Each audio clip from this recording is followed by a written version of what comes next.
Olá, seja muito bem-vindo. Hoje aqui entre nós, Rodrigo Constantino, ele que é um dos colunistas mais ácidos de Veja, está aqui conversando comigo, também é economista, então o assunto, claro, é política e economia aqui em TVeja nas eleições 2014. Tudo bem, Constantino? Tudo bom, Joyce? Um dos mais ácidos colunistas de Veja escreveu, essa semana, um artigo bastante interessante envolvendo o Bolsa Cultura com dinheiro do pré-sal. Trata-se aí dos reflexos de um evento que a presidente candidata fez no Rio de Janeiro, em que prometeu dinheiro do pré-sal para a cultura. Está virando moda esse negócio, Constantino? Sempre foi. Compra de voto de artista engajado que, como contrapartida, vai lá e fica fazendo proselitismo e defendendo o governo, né? Sempre teve esses artistas engajados mamando nas tetas do governo, e a Dilma realmente fez, inclusive, o evento num lugar propício, que é o Teatro Casagrande, porque a casa da mãe Dilma, né, a casa da mãe Joana, tem que ser grande mesmo para caber tanta boquinha. É isso, é compra de voto e de apoio desses artistas que depois vão lá e fazem campanha para o PT. Esse tipo de bolsa isso ou bolsa aquilo para garantir o seu nicho eleitoral, um naco a mais de eleitores, isso te envergonha de alguma forma? Isso é muito ruim para a democracia, né? Quer dizer, o PT, isso novamente não é novidade, não é que o PT inventou isso, mas levou o estado da arte essa história de comprar todo mundo que estava à venda. E tem pouca gente ainda à venda, porque todo mundo que estava à venda foi comprado. Então tem bolsa para todo lado, né? Tem a bolsa para os mais pobres, a esmola lá do Bolsa Família, que chega a mais de 20% dos eleitores. Nós temos o Bolsa No Nordeste, 48%. Para você ter uma ideia, gente. Metade da população do Nordeste recebe algum tipo de benefício social, em geral, o Bolsa Família. E ninguém vai achar que é coincidência ter 48% também de votação, tão desproporcional, né? Lá, exatamente. Tem o Bolsa Empresário também para os mais ricos, né? Que é o BNDES dando esmola para tudo que é lado, dando subsídios pesados. Uma coisa assim que realmente choca. E você perguntou se me envergonha e me deixa um tanto triste também. A gente vê, por exemplo, a JBS, uma empresa que doou até agora mais de 100 milhões de reais. Eu quero falar de doação de campanha. Quer dizer, como é que pode alguém achar que é alguma outra coisa que não um quiprocó, né, um toma lá da cá nefasto, você pegar uma empresa e dar 100 milhões de reais para alguns partidos? É uma coisa escandalosa. Não tem generosidade que justifique uma coisa dessa. Não tem idealismo, não tem visão política de mundo, nada. Agora o PT, tradicionalmente, vai para o tudo ou nada em época de campanha. E tem sido assim. O ex-presidente Lula também fez um manifesto, foi lá no Rio de Janeiro, foi na Petrobras, levou um monte de gente, abraço simbólico. Olha aí, nós vemos imagens aí do ex-presidente Lula usando um macacão que não é da Petrobras, tá, gente? Porque ele não é doido, né, de usar um macacão da estatal, mas é muito parecido com o macacão da Petrobras. E foi lá num ato puramente político-partidário, campanha. É óbvio que a campanha, né, eles já banalizaram qualquer tipo de repreensão por base do TSE, né, eles levaram realmente ao sarcasmo máximo o descaso com as leis eleitorais do país e mostram com isso, né, que realmente a Petrobras tem dono, é deles. O petróleo é nosso, né, que é o slogan nacionalista, ufanista aí do Brasil, né? Na verdade, o petróleo não é nosso, o petróleo é deles e está aí a evidência disso. Quer dizer, em frente à Petrobras, em uma parceria com os sindicatos, né, o Lula fazendo campanha descarada para Dilma e atacando a Marina, porque eles agora pegaram essa bandeirinha, né, Joyce, do pré-sal para poder atacar a Marina como se ela fosse tirar 1 trilhão e tantos de reais da educação, saúde e cultura agora, porque entrou também na conta da Bolsa Cultura. Então, Veja trouxe na semana passada as 6 grandes mentiras do PT. E entre as 6, da campanha de Dilma propriamente dita. E entre as 6 grandes mentiras está justamente que a autonomia do Banco Central vai trazer fome ao povo, está a retirada do dinheiro da educação, mais de 1 trilhão de reais. Quer dizer, é uma coisa que não cola. Aqui eu estou falando só de 2 das grandes mentiras, mas é uma coisa que não cola. Não, o PT ele acorda mentindo já. Os petistas, em geral, eles acordam mentindo no espelho já, quando vão escovar os dentes, para melhorar na arte, né?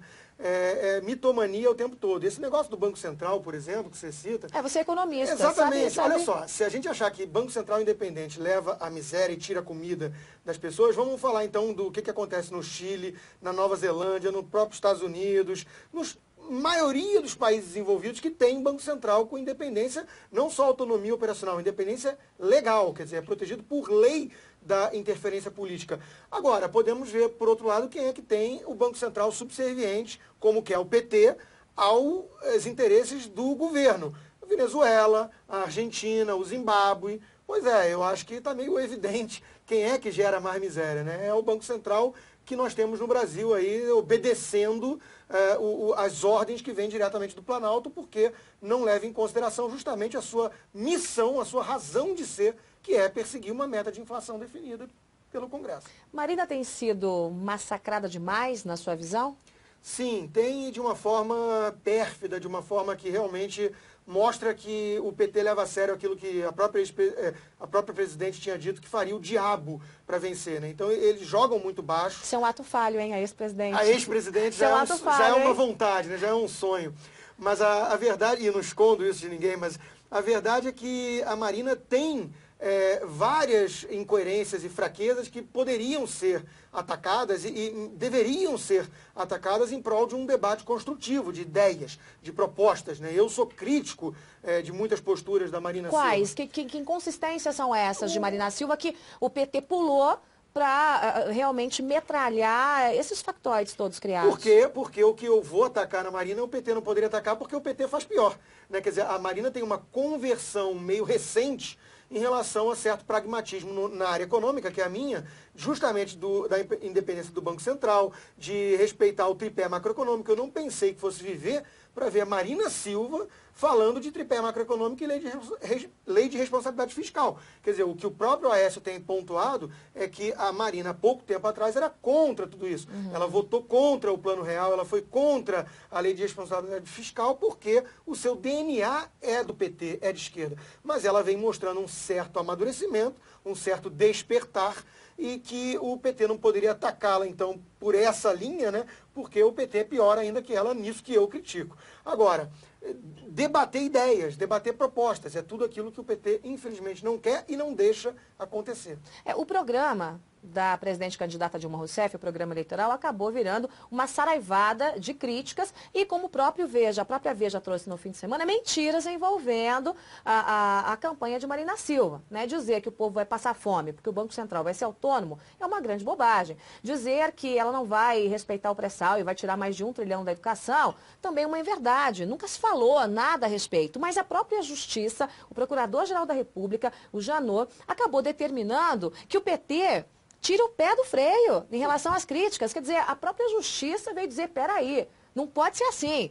Crítica é uma coisa, agora mentira é outra coisa. São dois nomes diferentes, duas definições diferentes para coisas completamente diferentes. Sem dúvida, e como a própria revista Veja mostrou numa reportagem da última semana, né, o ataque ao adversário que o PT faz na sua campanha de televisão, que é muito maior, porque ele comprou mais tempo de televisão, né, o que ele chama de governabilidade é isso, ele comprou as legendas de aluguel para ter mais tempo de televisão, e ele está usando esse tempo não para rebater críticas da situação terrível que o país vive, que já é um cenário de estagflação, que é o pior da economia, que é estagnação econômica com inflação elevada, né?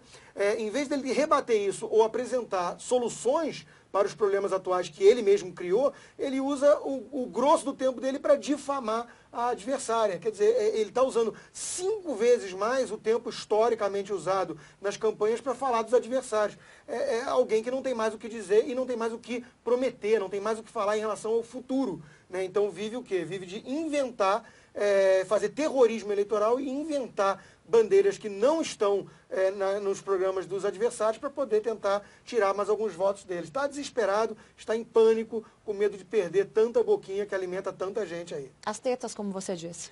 As tetas. Desculpa, as tetas, e que eu não consigo imaginar o que esse pessoal vai fazer em 2015 quando for demitido pelo povo brasileiro, porque é o Partido dos Trabalhadores que não tem muita gente que trabalha. Eles têm uma certa aversão ao trabalho, de fato, né? A gente sabe disso. É o partido dos intelectuais que não pensam e dos trabalhadores que não trabalham, como brincava o Roberto Campos. Então, eu não sei o que essa gente vai fazer, né? A turma do andar de cima está muito bem, né? O próprio ex-presidente Lula é um milionário hoje em dia, cobra milhares de reais só para uma palestra, exige jatinho, quer dizer, vive como um nababo capitalista, como os mais ricos dos magnatas. E agora, a turma do andar de baixo, que depende dessas tetas estatais para tirar ali o cascalho mensal, esse pessoal vai ter que procurar emprego. Inclusive Manteiga. Nós temos aí o ministro da Fazenda que está demissionário, né? A presidente Dilma já colocou ele no banco de reserva antes do governo terminar. É uma situação esdrúxula, né? Você ter um ministro que já era fraco do ponto de vista de aceitação dos investidores e do mercado, né, de forma geral, porque ninguém mais levava muito a sério o que ele dizia, né? Alguém que erra sistematicamente o tempo todo, né? E erra não é pouco, porque faz parte errar previsões de economia. Mas esse é o pior dos profetas, né? Exatamente. Ele consegue, errou todas. Não, e erra por uma margem de 3, 4 pontos percentuais. Vai crescer 4,5% a economia vai lá e cresce meio. Quer dizer, é uma coisa esdrúxula. E o Guido Mantega realmente que já não gozava de credibilidade alguma, já tinha uma imagem de completa fraqueza perante os investidores, de repente agora está demissionário já e temos aí mais alguns meses de governo. O que vai ser disso? Quer dizer, é uma situação esdrúxula que a própria presidente Dilma conseguiu cavar para ela mesma, tentando se vender como a mudança, que é porque sabe que tem o grosso dos eleitores, 70% dos brasileiros querem mudança, e de repente ela tenta se vender como o instrumento de mudança. É uma coisa meio ridícula, mas ela está tentando fazer isso. Agora, essa campanha está fragilizando algumas instituições. O próprio Banco Central, quer dizer, quem vai acreditar num Banco Central em que a presidente diz o seguinte: olha, o Banco Central não tem que ser autônomo, quem manda sou eu que decido, ponto, que acabou. Quer dizer, se Dilma for reeleita, quem é que vai acreditar no Banco Central? E quem é que vai confiar também nas decisões tomadas por um ministro da Fazenda demissionário? Quer dizer, vai fazer o quê nesses próximos meses? Ninguém vai acreditar, Joyce, ninguém acredita. Né? Se o Alexandre Tombini, presidente do Banco Central brasileiro, tivesse um mínimo de vergonha na cara, ele pedia demissão, porque está evidente para todo mundo hoje que ele é uma marionete do Planalto lá dentro. Né? Então é uma situação um tanto vergonhosa para a instituição Banco Central, que é uma das mais importantes para uma economia, para um país como um todo, para uma sociedade. É o guardião do poder de compra da moeda. E está aí, né, sempre entregando índices de inflação muito acima da meta, que é 4,5%, que já é uma meta elevada para padrões internacionais, é preciso ser dito isso, e essa desculpa de que é uma crise internacional não cola, porque todos os outros países do mundo emergente, mesmo latino-americanos, crescem bem mais que o Brasil com menos inflação. É o caso do Peru, é o caso da Colômbia, é o caso do Chile, quer dizer, nem vou falar dos asiáticos, que aí é covardia. Então, não tem nada de crise internacional como responsável pela situação. É um problema made in Brasil e pelo próprio governo. Ele cavou esse buraco que hoje a gente se encontra.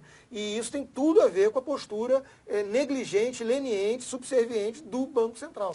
Agora, a Marina Silva tem dito que é uma guerra de Davi contra Golias, né? É uma guerra de alguém mirradinho contra um gigante, né? Aliás, uma alusão também à capa de Veja do fim de semana. Ela é uma boca enorme, com cobras e lagartos, e a Marina ali, firme, mas pequenininha, suportando a saraivada de críticas. Marina, na sua avaliação, aí como colunista e eleitor, tem se comportado bem, suportado bem essa pancadaria? Ela tem aguentado até com um certo bom nível, né, de não descer ao mesmo patamar da lama, não chafurdar na lama que o PT normalmente habita e que ela também fez parte do PT por muitos anos, isso é importante ser dito, o próprio Aécio Neves tem espetado isso, quer dizer, agora ela está sendo vítima da máquina de destruição de reputação, como diz o Romeu Tuma Júnior, né, que o PT usa. Mas ela ficou 30 anos no PT e não percebeu que o PT fazia isso com os próprios tucanos, né? Houve um silêncio ensurdecedor por parte dela naquela época. Mas ela hoje está reagindo, na minha opinião, bem a isso, sem descer o nível. E talvez até... E usar essa analogia de Davi contra Golias... Mas é aí que eu queria chegar. Porque Davi ganhou no final das contas, derrubou Golias. Aí que eu queria chegar. Eu acho que talvez tenha um efeito bumerangue para a própria Dilma e para o PT, porque o povo brasileiro não gosta muito dessa postura agressiva de bater tanto. E pelo contrário, ele tende a defender sempre o coitadinho. Então eu acho que a Marina não só está se portando bem em relação a não descer o nível e não rebater na mesma moeda, tentando pairar acima da baixaria e querendo falar em propostas e tudo mais, como ela consegue se vitimizar com isso, e isso rende ainda talvez mais votos, porque o povo brasileiro tem uma certa paixão pela vítima, pelo coitadinho, que tem uma história triste e que apanha dos grandes, né, dos graúdos. Então eu acho que o efeito pode sair, o tiro pode sair pela culatra para o PT, né? Eles vão pagar um preço alto, talvez, por essa campanha tão pesada contra a Marina, que está incomodando e eles estão desesperados. Bom, falamos de Marina Silva, falamos de Dilma Rousseff. Aécio Neves, tá bonzinho demais nessa campanha? Vou falar no sotaque mineiro. Tá bonzinho demais? Pode falar no carioca também, no carioquês aqui, porque ele passa mais tempo no Rio que em Minas. O Aécio, eu acho que ele está concorrendo à ABL, Academia Brasileira de Letras. Né? Porque aviltar, inexequível, são expressões que ele tem usado nos debates e no próprio campanha de televisão, e me parece realmente que ele está falando para um outro público. Está pregando para os já convertidos da tal elite que eles são acusados de representar. Né? Eu acho que o Aécio tinha, sim, que mastigar melhor a mensagem para um outro tipo de eleitor e jogar um pouco mais de emoção no debate político. Ele tem usado muito a questão da onda da razão, que vai passar agora a onda, que foi a Marina, né? Da emoção, da comoção nacional, e vai chegar o momento da onda da razão. Mas são menos de 3 semanas. Além disso, não adianta, não é isso que ganha eleição em lugar nenhum do mundo, ainda mais no Brasil. Né? Então vamos ser realistas, não é isso que ganha, ele tem que mastigar melhor a sua mensagem, se comunicar melhor com o povo. E, além de tudo, na minha opinião, falta também um pouco mais de estamina, de tutano, para ele falar um pouco mais grosso. Né? Eu acho que ele quase que pede desculpas para poder atacar o PT, em vez de chamar de ladrão, de ajuntamento mafioso que está roubando a Petrobras, a empresa do povo brasileiro. Eu acho que falta um pouco mais de coragem e determinação para realmente vestir a camisa de oposição. Uhum. Ele não foi oposição de fato durante a época do Senado todo nos últimos 4 anos. Então não colou a imagem de verdadeira oposição para canalizar o voto de tanta gente insatisfeita com isso que está aí, né? com essa máfia que tomou conta do Estado brasileiro. Então, falta um pouco mais de pegada. Pulso firme, pegada. Bom, você falou que esse jeitinho de falar bonito não ganha eleição em nenhum lugar do mundo. Dinheiro ganha. Em vários lugares do mundo. E nós temos aqui valores interessantíssimos das doações feitas aí por grandes empresas às campanhas. Metade das doações de 1 bi para as campanhas eleitorais, e esse levantamento nem é tão atualizado. Se a gente fizer hoje, já cresceu um pouquinho. Vem de 19 empresas, mas uma informação é de que sozinho o Grupo JBS doou 113 milhões, 11% do total. São 3 ou 4 empresas que doaram praticamente metade desse valor, e a grande maioria, para quem? Para o PT, que é o partido do povo, brasileiro contra as elites. Né? Essa simbiose entre grandes empresas e Estado, né, é o que a gente chama de capitalismo de Estado ou capitalismo de laços. Né? E eu não gosto de usar o termo capitalismo associado a isso, porque aí mancha o capitalismo, que não é nada disso, capitalismo de livre mercado. Mas o fato é que essa simbiose é uma coisa realmente absolutamente condenável, execrável, e ninguém pode imaginar que uma empresa vai lá e doa mais de 100 milhões de reais para uma campanha eleitoral por idealismo, por acreditar... Generosidade, acreditar nas ideias, na base programática daquele partido. Quer dizer, óbvio que isso é um quiprocó, um toma lá da cá, e, na verdade, é uma espécie de, provavelmente, payback, né, hora do pagamento de acerto de contas, porque o Grupo JBS, vale notar, é um dos mais agraciados com os subsídios do BNDES. É um grupo que faturava 2, 3 bilhões lá atrás e hoje fatura 60 bilhões de reais. Quer dizer, mudou o patamar, o tamanho do grupo, mudou a magnitude do grupo e muito disso com base no empurrãozinho do governo. Então, é óbvio que essa simbiose é absurda. E tem mais também, Joyce. As grandes empreiteiras também estão na lista das maiores doadoras, sempre, que negociam com a Petrobras. Sempre, as grandes empreiteiras sempre. Agora, é o PMDB da economia, né? Agora, está sempre no poder, sempre em volta do poder. Agora, o que chama atenção nessa matéria são os bancos. Quer dizer, a própria presidente Dilma tem acusado a Marina agora de representar a elite dos bancos, dos banqueiros no Brasil. Ninguém quer os bancos, nem os banqueiros. Virou pária do sistema, né? Mas por causa da Neca Setúbal, que está lá apoiando ela, que nunca atuou no Itaú, e o Fernando Haddad aqui em São Paulo queria ela no seu governo na parte da cultura e educação. Agora, os bancos são grandes doadores do PT. Inclusive, não só bancos de varejo, banco de investimentos. Essa coisa que a gente chama de mercado, né? O BTG Pactual doou 17 milhões de reais, se eu não me engano. Quer dizer, é uma montanha de dinheiro. O que acontece, né? Então, a gente também tem que falar isso. O PT está casado com os bancos também, apesar de todo o discurso contra eles. Mas aí a separação é em comunhão de bens ou não? Não sei. Você está casado? O tipo de acordo eu não sei, né? Porque a sensação não, isso é muito claro, né? O que a campanha do PT está fazendo, lamentavelmente, é expor muito o empresariado brasileiro, é colocar na campanha eleitoral que o empresário é o grande vilão, quer dizer, aparece um grupo de empresários cochichando, daqui a pouco some o livro da mão da criancinha. Aparece um grupo de empresários conversando, daqui a pouco some a comida no prato do cidadão. Aí ninguém quer saber de banco, como se a gente estivesse falando de um sistema criminoso paralelo. Quer dizer, a exposição do empresariado brasileiro, que faz com que a coisa ande de verdade, é uma coisa absurda. E depois da campanha vai fazer o quê? Ah, era brincadeirinha, a gente vai reconstruir pontes? Pois é, ele vai deixar sequelas, né, esse tipo de discurso. Acho que o Alexandre Randes, ligado ao PSB, né, da área econômica do PSB, do Eduardo Campos, e agora da Marina Silva, mas não fala exatamente o nome dela, ele concedeu uma entrevista esse final de semana num jornal lá carioca, e a analogia que ele fez é muito boa, né? Ele falou que o PT trata esses empresários como prostitutas, né, e que se deixam ser tratados assim, né?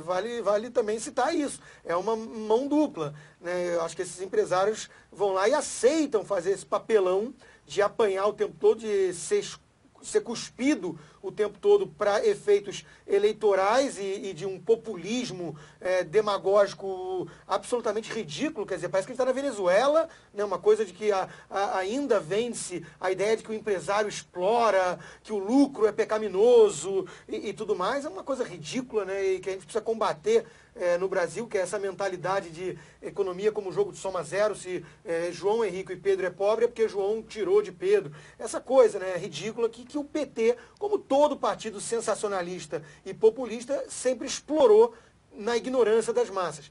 E esses empresários aceitam esse papel porque realmente agem que nem prostitutas, né? Vai lá, fazem o beijamão. Faz o beijamão e está de olho só no dia seguinte, desde que receba lá suas benesses, seus privilégios, aceita isso, né? Então, para fechar, se a eleição fosse hoje, teríamos Dilma Rousseff e Marina Silva disputando o segundo turno. Marina é melhor que Dilma? O capeta, junto com Lúcifer, na chapa, é melhor que Dilma. Eu viro evangélico e ambientalista no segundo turno para fazer campanha para Marina. Eu estou brincando, obviamente, mas o fato é que a gente precisa entender que hoje o Brasil vive um momento muito perigoso, Joyce, de aparelhamento da máquina estatal completa. Nós temos petistas disfarçados de ministros até no STF. Quer dizer, e o próximo presidente vai apontar mais alguns. Quer dizer, nós temos um cenário hoje realmente de ameaça bolivariana. Isso precisa ser dito.